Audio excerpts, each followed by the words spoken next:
Conakry, le 18 juin 2019. Mesdames, Messieurs, merci de l'attention et bienvenue dans cette édition. D'en voici le sommaire. Plus de 72 PME formées et appuyées, 20 000 poubelles fournies aux ménages. Le projet Fintegny a enregistré des progrès. Un document de réglementation de l'hygiène est élaboré à cet effet. Fin de mission en Guinée du bateau hôpital Merci Chypre. En 10 mois de séjour, il a offert des soins gratuits à plus de 2000 patients. La rédaction fait une immersion dans ce bateau médical. Au sommaire encore, Cannes, Égypte 2019, la collecte de fonds pour le Sidi national se poursuit. La population manifeste leur soutien à notre 11 national en se procurant d'articles aux couleurs nationales. Le Sidi semble déterminé. Mesdames et messieurs, bonsoir. Le projet Fintegny, une des plus ambitieuses actions de lutte contre l'insalubrité à Conakry, après avoir formé et appuyé plus de 72 PME et fourni 20 000 poubelles aux ménages. Ce projet vient de procéder à la validation d'un document pour la réglementation de l'hygiène publique en Guinée. Mais quels sont les points forts de la nouvelle réglementation? Quelques éléments de réponse avec Mamadou Alphabali.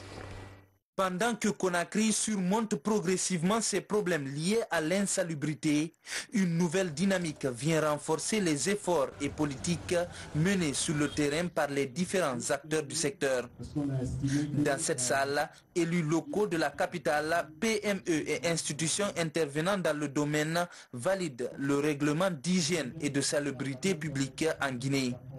Ce nouveau document de plusieurs dizaines de pages se veut un régulateur de l'ensemble de la chaîne de gestion des ordures. Des ménages jusqu'au traitement final des déchets, il encourage l'implication de tous pour une gestion efficace et durable des ordures. L'opportunité qui nous est offerte, nous nous rencontrons, nous en parlons, nous choisissons ce qui est le mieux et nous nous écartons des sentiers battus. Donc nous avons apprécié ce travail et ce qu'on va valider ici aujourd'hui, ce qui va être appliqué dans nos communes, je suis certain que ce sera un plus pour la salubrité dans toutes les communes de Conakry. Par exemple, améliorer les points de regroupement. Aujourd'hui, on est en train de faire, par exemple, à Ratoma, un point de regroupement pilote. Et ce n'est pas le seul. On en fait un d'abord à Kakimbo et ensuite cela va favoriser l'élimination des points noirs qui sont un peu partout. Produit dans le cadre du projet Conakry Fintegny, ce document prône l'abonnement obligatoire des ménages par exemple, mais aussi des mesures disciplinaires pour ceux qui pourraient se passer des nouvelles règles qui vont bientôt rentrer en vigueur.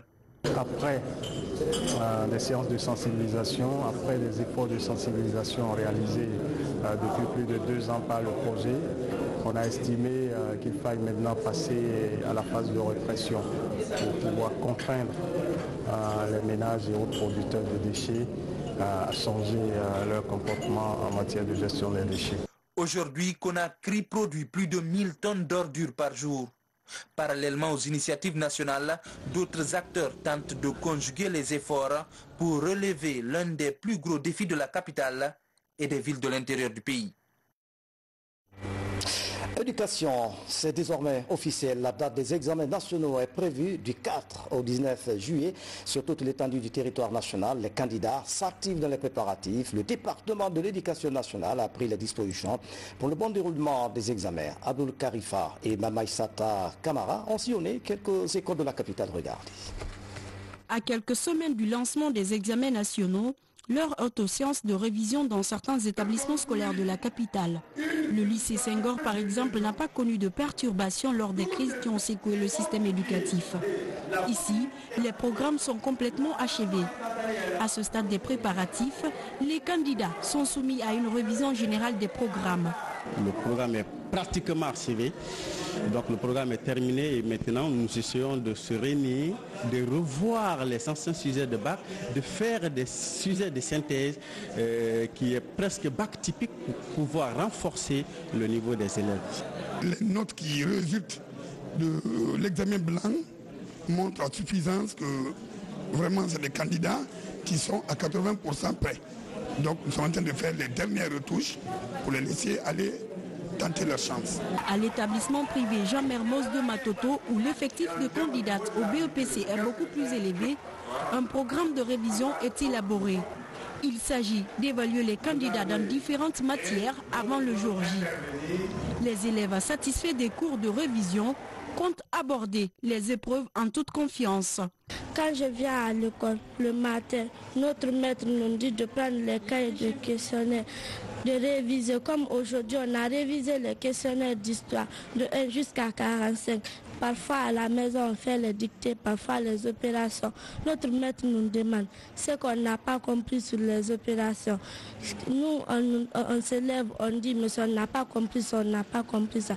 Il nous explique, il donne des opérations pour savoir si on a bien compris, si on n'a pas compris. Pour cette session 2019, ils seront plus de 450 000 candidats à affronter les différents examens nationaux.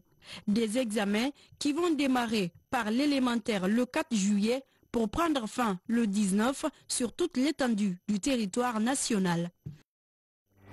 Et puis, Mama Issata, il faut d'ailleurs le préciser que les examens se dérouleront comme suit. Examen d'entrée en 7e année du 4 au 6 juillet, BEPC du 8 au 13 juillet, bac du 15 au 19 juillet. Bonne chance aux candidats. Conférence intergénérationnelle des femmes et filles leaders pour la paix et sécurité dans l'espace CEDEAO et le Sahel se tient à Conakry. Elle est organisée par le réseau du fleuve Mano pour la paix. 9 pays partagent leur expérience en matière de gestion des conflits. Makalisma suit les travaux. De l'expérience, elles en ont pour avoir été actrices dans la résolution des conflits au Libéria, en Sierra Leone et en Côte d'Ivoire. En Guinée, depuis les attaques rebelles de l'an 2000, elles sont au cœur de la prévention. Aujourd'hui, ces femmes leaders de la Mano-River Union pensent qu'il est temps de capitaliser les expériences avec la génération montante de filles leaders de l'espace CEDEAO et du Sahel. Nous pensons que cette expérience doit être connue des générations futures et des pays qui ne sont pas de l'Union du fleuve Mano pour que cela puisse les inspirer. Cela puisse inspirer les femmes leaders pour qu'elles aussi, elles réfléchissent aux meilleurs moyens pour les femmes, n'est-ce pas, d'intervenir afin que les pays retrouvent la stabilité.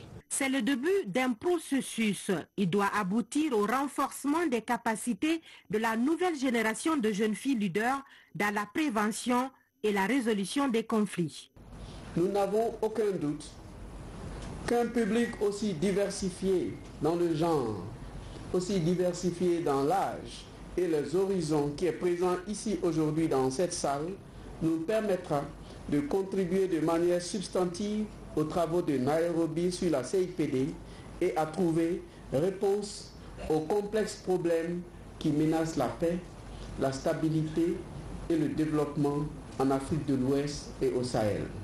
Les femmes sont au cœur du développement des pays. Un rôle crucial reconnu par les autorités qui promettent plus d'appui pour leur permettre de mieux s'engager en faveur de la prévention des conflits, de la paix et de la sécurité. Mesdames et messieurs, le gouvernement et États membres seront toujours aux côtés du REFMAP pour impliquer les jeunes dans la prévention des conflits et promouvoir le leadership féminin. Cette conférence intergénérationnelle interpelle la nouvelle génération à plus d'attention pour mieux capter les signaux précurseurs des crises. Elle se tient à un moment où de nouveaux défis font surface, tels que le déclin du leadership féminin en politique et l'immigration clandestine.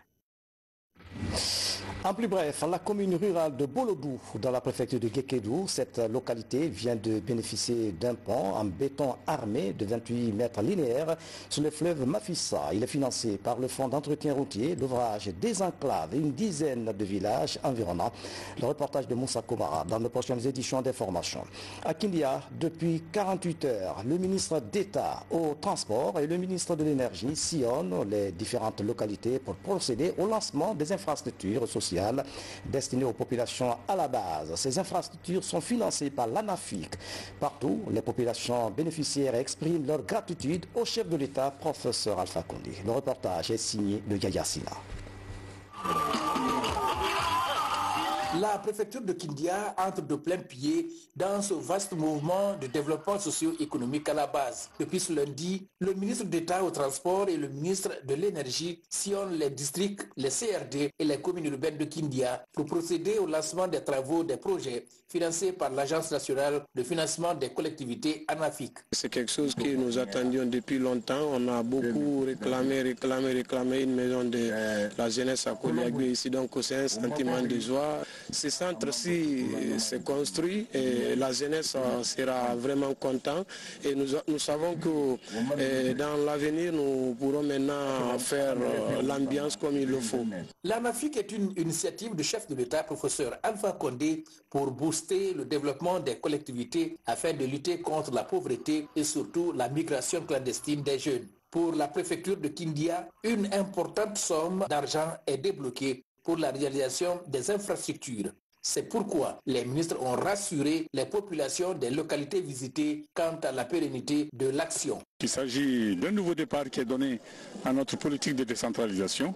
Les moyens sont en train d'être progressivement mis à la disposition des communautés pour leur permettre d'assurer leur développement économique et social.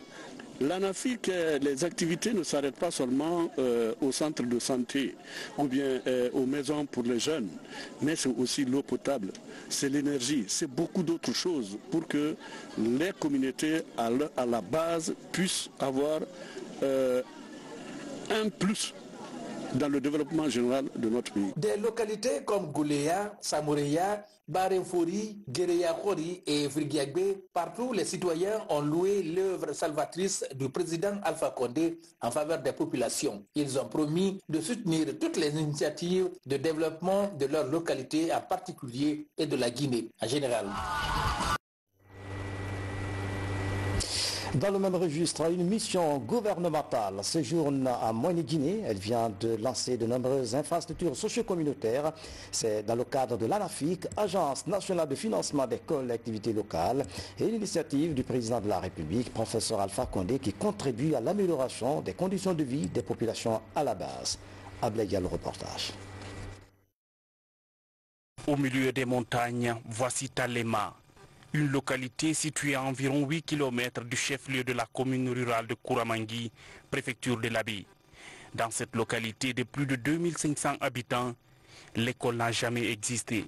Aujourd'hui, grâce à l'initiative du président de la République, à travers l'ANAFIC, l'Agence nationale de financement des collectivités locales, cette situation est en phase d'être corrigée.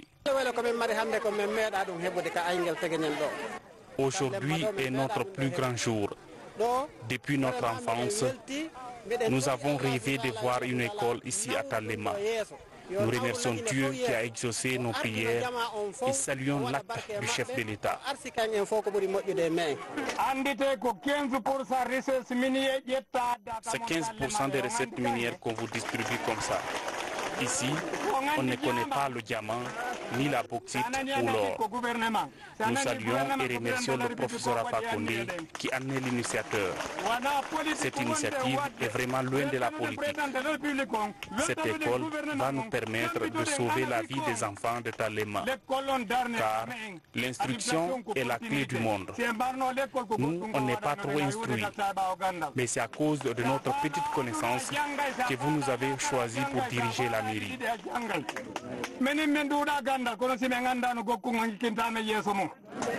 La pose de cette première brique marque le démarrage du projet de construction de la première école de cette localité. Les travaux vont durer 4 mois et les autorités ambitionnent de suivre de près la réalisation de cette infrastructure scolaire. La pauvreté n'a pas d'ethnie, la pauvreté n'a pas de parti, elle n'a même pas de religion. Nous sommes en face de la pauvreté la plus aiguë que vienne d'exprimer cette population. Que ce président, 60 ans d'indépendance après, regarde cette réalité et intervient pour apporter au moins un début de correction, je pense que tout ce qu'on peut lui donner, c'est de la reconnaissance en priant Dieu qui lui donne le réel salaire du sacrifice qu'il vient de faire pour cette population rurale. Grâce au financement de l'ANAFIC, le terrain sous-préfectoral de football de Kouramangui sera clôturé. Dans la commune rurale de Popodara également, plusieurs infrastructures d'intérêt communautaire sont prévues. Il s'agit de l'aménagement de 14 hectares de domaines agricoles, la construction d'un poste de santé et la réalisation d'une retenue et d'un étang piscicole. La réalisation de toutes ces infrastructures contribuera à l'amélioration des conditions de vie des populations. Santé, je vous le disais en titre, le bateau hôpital Merci Ship a bouclé son séjour en Guinée. Après 10 mois de services bien remplis, des soins gratuits aux malades, plus de 2000 patients ont bénéficié d'une prise en charge gratuite. À cela s'ajoute le renforcement des capacités du personnel de santé. À bord du navire hôpital, voici le grand format réalisé par Mohamed Mpati Kamara à Diatoubari. Regardez. Le navire hôpital Merci Ship est en fin de mission en Guinée. À bord, blocs opératoires et salles d'hospitalisation sont vides et déjà fermés. Des locaux qui pendant 10 mois ont servi de cadre pour l'hospitalisation et surtout le traitement chirurgical d'environ 2442 patients guinéens. Les interventions en chirurgie maxillofaciale ont été les plus délicates. Les grandes tumeurs faciales qui ont été plus difficiles à faire parce que ça prend quand même beaucoup de temps pour opérer cela. Ça fait plus de 8 heures d'opération. Donc on peut dire que c'est la chirurgie faciale.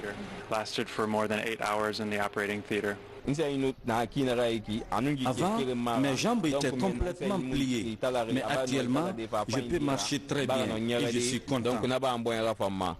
Dans les couloirs de l'hôpital Merci Ship, les exploits les plus marquants des interventions chirurgicales en maxillofaciale, orthopédiques, ophtalmologiques, plastiques et reconstructives sont affichés. Tous sont réalisés avec des médecins guinéens. Une stratégie pour faire bénéficier des médecins locaux de nouvelles techniques de prise en charge chirurgicale. Un nouveau programme de renforcement de capacité est aussi initié par Merci Ship et plus de 1000 professionnels de santé sont touchés. Ils ont eu à apporter beaucoup de matériel pour pouvoir aider les jeunes à bien exercer leur boulot pendant la formation. Et aussi, en partant, ils vont laisser ces mêmes matériaux avec eux et que le processus continue même après eux. Dans le processus de mentorat, professeur Mamadou Rafiou Diallo est l'un des bénéficiaires directs. Son expérience acquise à bord du navire hôpital lui a valu une confiance, celle de faire le suivi post-opératoire des patients après le départ du navire. Avant leur départ, il laisse toujours des patients qui doivent être suivis. Et bon, moi et mon équipe de Donka, nous assurons le suivi. S'il y a des problèmes, nous les prenons en charge et nous les tenons au courant des complications qu'il y a eu après leur départ. Avec Merci Ship, j'ai pu améliorer mes capacités dans le cadre de la prise en charge, notamment de ces tumeurs volumineuses que je ne rencontrais pas en Europe. Ça a été un grand acquis, un grand impact sur moi. Et notre impact, c'est cet aspect humanitaire de la prise en charge des malades. Voilà, vouloir tout donner sans presque rien attendre au retour. Voilà, c'est une grande satisfaction. Dans le navire hôpital Merci Ship, c'est aussi la création de l'emploi. Depuis son arrivée en Guinée, environ 250 jeunes ont été employés, dont Mohamed, qui travaille au service de l'hôpital. C'est ma première fois de travailler avec Merci Ship et ça a été une expérience vraiment enrichissante. Et sincèrement, je conseillerais à chacun de vivre ça une fois si l'opportunité se présente. Ce n'est pas pour l'argent qu'on travaille à Merci Ship. Mais au fait, c'est quand tu travailles avec Merci Ship que tu peux te rendre compte réellement du bénéfice de tout ça. Ça peut apporter et moralement et mentalement. Cette année, le séjour de la mission médicale humanitaire de Merci Ship en Guinée est marqué par la rénovation et l'équipement de l'école dentaire de l'odontostomatologie de la faculté de médecine de l'université Gamal. La politique permet aux étudiants de lier la théorie à la pratique pour une clinique dentaire achevée. Avec Merci Ship, c'est un grand partenariat réussi grâce à la volonté politique du président Alpha Condé, dont l'ambition majeure est la qualification de l'enseignement supérieur en général et celui de la médecine en particulier. Dans quelques heures, le navire hôpital va prendre la direction du Sénégal après avoir redonné le sourire à des milliers de Guinéens. Adiat Bari, merci pour ce grand format. Fin à Conakry de la conférence internationale du Collège des évêques évangéliques du Canada. Durant 5 jours, ces hommes de Dieu venus de pays d'Afrique et du monde ont prié pour la paix. Ils ont ensuite partagé la parole du Christ. Ça à Marathon. 5 jours, ces hommes de Dieu partagent la parole du Christ et prient pour le salut de toutes les nations. Cette rencontre est aussi l'occasion pour certains dirigeants de l'Église de recevoir des distinctions honorifiques. Pour cette année, le révérend pasteur William Skimando du Canada est intronisé archevêque par ses pairs. Quant au docteur Thérèse Champon-Dorier et Cassandro Grant, elles sont elles aussi consacrées apôtres. À leur côté, plusieurs autres serviteurs sont élevés au rang de révérends pasteurs et évangélistes. Je veux d'abord exprimer ma joie et ma gratitude à mon Seigneur Jésus-Christ qui m'a permis d'être aujourd'hui consacré en tant qu'évangéliste. Le Seigneur nous a fait grâce d'être une nation qui a pu intégrer ce collège pour pouvoir sortir ma nation des ténèbres pour la lumière de Jésus-Christ. La consécration ou l'ordination d'un serviteur de Dieu est une grâce pour le pays, c'est une bénédiction. La Guinée ici, nous voyons que Dieu ne cesse de choisir des enfants pour les œuvres qui donnent le salut, les œuvres qui donnent la paix, les œuvres qui attirent l'attention de Dieu sur le pays. La conférence internationale du Collège des évêques évangéliques du Canada coïncide cette année avec le 19e anniversaire de l'implantation de l'église de la réconciliation et guérison. Pour le couple fondateur de cette église, l'œuvre de Dieu fait du chemin en Guinée. La conférence du Collège des évêques évangéliques du Canada regroupe des hommes de Dieu, des églises et missions évangéliques du monde. Elle se tient une fois par an. Dans l'actualité encore, rôle et responsabilité du soldat dans une opération de maintien de la paix, c'est le thème central d'une session de formation organisée à Samoria, dans la première région militaire de Kindia, et l'initiative du ministère de la Défense nationale en collaboration avec le Haut Commissariat des Nations Unies aux droits de l'homme et le Comité international de la Croix-Rouge. Reportage Marcel Massandouno, correspondant de la presse militaire. Outiller les militaires du bataillon Gangan 5 sur les notions comme la promotion et la protection des droits de l'homme, le droit des conflits armés, ainsi que les formes de violence basées sur le genre, afin qu'ils jouent mieux leur rôle au sein de la mission multidimensionnelle intégrée des Nations Unies pour la stabilisation au Mali. C'est le but de cet atelier d'information et de sensibilisation. Nous sommes là pour partager avec vous les normes et les principes universels des droits de l'homme et du droit international humanitaire qui vont vous aider à accomplir votre mission avec honneur et dévouement. Durant 6 jours, les apprenants se sont appropriés les matières leur permettant d'éviter toutes sortes d'abus au cours de leur mission et surtout pour le respect de la dignité humaine. La maîtrise de la présente thématique par les soldats du bataillon Gangan 5 ici présents va vous épargner des bavures sur les théâtres d'opération. J'exhorte donc tous les participants à suivre attentivement les modules de cette formation pour que la mission pour laquelle vous êtes appelés s'accomplisse avec honneur. Cette formation, c'est un outil pour eux. Ils savent maintenant le rôle et la responsabilité d'un soldat de maintien de la paix sur le terrain. Donc je demandais tout simplement qu'ils respectent correctement et strictement ces codes de bonne conduite. Parce que nul n'est censé ignorer la loi de fait qu'ils ont déjà subi cette formation, ils ont nécessairement, obligatoirement respecté ces règles d'engagement pour les droits de l'homme. En plus des connaissances techniques et tactiques, le futur contingent guinéen de l'ONU a été ensuite enseigné sur le code de conduite des forces armées guinéennes, le mandat du CICR et la prévention des IST-VIH-Sida. Voici à présent quelques nouvelles nationales traitées sous forme de télégramme à l'image avec Fatoumata Batouli Diallo et Ansman Malikama. Les pros et anticonstitutionnels sont actifs sur le terrain, chacun y va de son argument. L'Union nationale des acteurs libres de Guinée, engagée à promouvoir la paix, le vivre ensemble dans le pays et la bonne gouvernance, exprime son oui au principe d'une nouvelle constitution. Vous imaginez notre constitution, nous sommes à près de 15 institutions constitutionnelles. Posez-vous la question, comment ces institutions fonctionnent? Ces institutions fonctionnent par le biais des budgets. Or, nous avons des demandes. Vous avez vu des déchets qui sont en train de tuer les gens. Allons-nous continuer à faire fonctionner des structures ou orienter les dépenses publiques vers l'investissement afin d'améliorer la situation des populations? Nous pensons qu'il faut aller vers ce sens-là. Par exemple, nous nous impliquons dedans et nous avons donné notre position.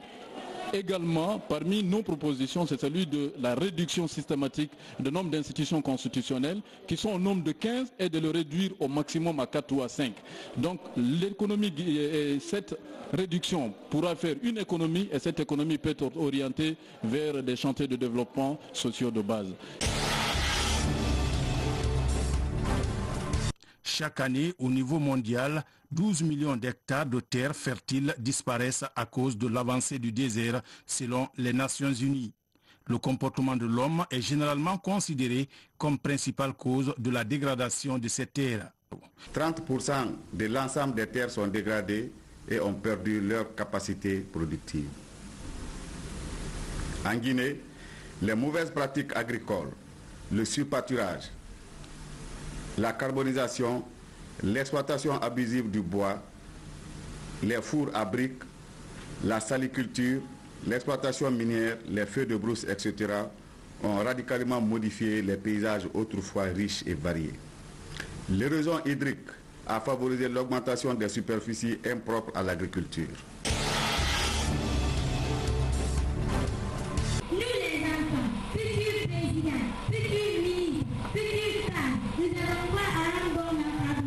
Dans ses activités dédiées au mois de l'enfant, l'ONG Protection des filles et femmes de Guinée implique les tout-petits dans la promotion et la protection de leurs droits, notamment ceux des jeunes filles.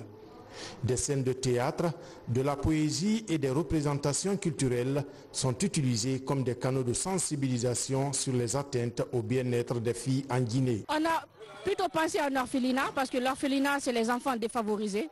On s'est dit de venir à côté de ces enfants aujourd'hui, les recréer, leur parler un peu de leurs droits et leurs devoirs et faire une donation à notre manière.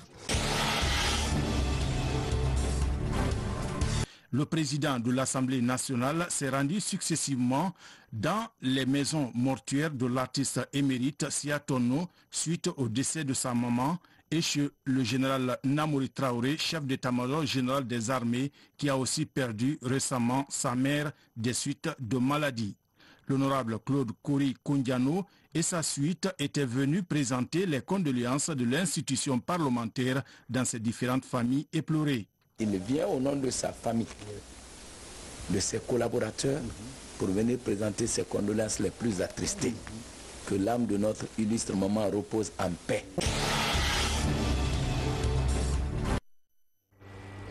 Et puis sport, Cannes, Égypte 2019, le Sidi national fera sa toute première entrée au compte de la 32e édition de la Coupe d'Afrique des Nations ce samedi 22 juin pour apporter et prouver tout son soutien au Sidi de Guinée. Les populations se procurent d'articles divers aux couleurs nationales. Kadiatou Traoré et Safiatou Kondé ont fait un tour dans les marchés de la capitale. Témoignages, images et commentaires. Regardez.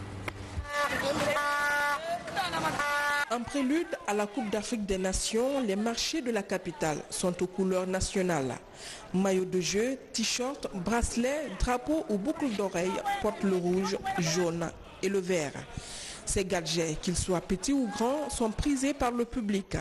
Chacun, selon ses moyens, s'affaire à s'en procurer, et ce, quelle que soit la matière. Moi, je suis pour 100%. Je prie Radier encore pour nous aider. Quand tu pars chez moi, tous mes enfants ont des maillots. Même si tu me bats aujourd'hui, ouais, je suis guinéen. On ne peut pas payer Dieu, il faut être sénégalais ou bien japonais. C'est Dieu seul qui va choisir. Tu es guinéen, il faut être fier. Je suis guinéen avant tout. Je suis guinéen, j'aime l'équipe nationale. C'est pour supporter l'équipe nationale. Je sais que l'équipe vraiment, ils vont bien jouer. Lors de la compétition, ils vont bien jouer. Mais le moment est que, le premier est que vraiment, pour nous, l'équipe, ils ont joué les matchs amicaux. mais il y a beaucoup de défaillances. Un tel déferlement est périodique.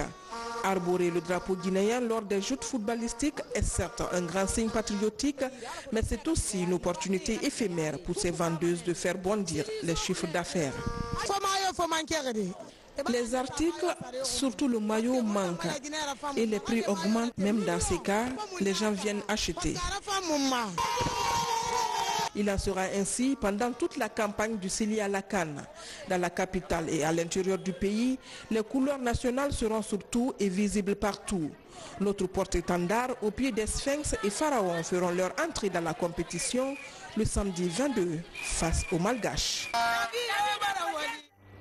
La Coupe d'Afrique des Nations Égypte 2019, c'est dans quelques jours en Guinée. Plusieurs fan zones sont installées dans ce sens pour permettre aux amateurs de Quiron de vivre l'événement. Cette initiative du gouvernement est reprise à l'intérieur du pays par des privés. Notre reporter Tabarsila a visité les fan zones de Kilia. Regardez. Sur la contournante de la capitale des fruits et agrumes, un nouveau complexe hôtelier se dresse. Son nom, le Grand Sili. Un espace de retrouvailles et de convivialité des jeunes autour du football et du Sili. À quelques jours de la CAN, cet investissement devient l'expression d'une passion pour le sport roi et d'une fierté aux couleurs de la Guinée. Il y a beaucoup de manières de contribuer au développement d'une nation et il y a le besoin qui se présente au niveau de la jeunesse, des administrateurs, des cadres. Il n'y a pas un endroit de détente où on peut s'asseoir tranquillement, prendre du thé, regarder les matchs. Également, il y a des dispositions qui sont prises pour les satisfaire parce que j'ai déjà mis à la disposition de la jeunesse deux écrans géants et qui pourront leur permettre d'avoir accès aux images de la CAN. À peine inauguré, le Grand Sili attire ses premiers visiteurs et fans sportifs. Je ne ferai que saluer l'idée du monsieur qui a jugé nécessaire de s'investir dans sa ville natale et également faire un appel à tous les jeunes ou bien à tous les ressortissants de Kindia à venir s'investir ici. Je félicite Dr Silla parce que ce qu'il a fait là, voilà un exemple pour les jeunes de Kindia, pour les jeunes de Guinée, c'est un exemple pour tout le monde. Chacun peut inviter ici un ami, un autre Guinéen, voire même des gens venus de l'étranger. Dans ce complexe moderne, des salles VIP, une terrasse et une pâtisserie pour garder les supporters toute la journée. Des anciens sportifs, journalistes et hommes de culture seront les grands animateurs de cet espace dédié à la grandeur du Sili national de Guinée. L'appel du gouvernement a été entendu. Il a lancé un appel à tous les Guinéens, d'où qu'ils se trouvent, pour qu'on soutienne notre Sili national. Et je pense que cette action faite par Dr Nabi Moussa Silla est l'expression vivante de l'appel entendu et c'est aussi une façon pour lui de contribuer à l'émancipation et à l'unification des jeunes de la préfecture de Kindia. D'autres fans jaunes vont ouvrir dans le pays pour faire vivre plus intensement auprès des jeunes la passion du football et surtout le soutien au Grand Sili. Madame, Monsieur, c'est la fin de cette édition. À tous, merci de nous avoir suivis. Excellente soirée. Où que vous soyez dans le monde. À demain.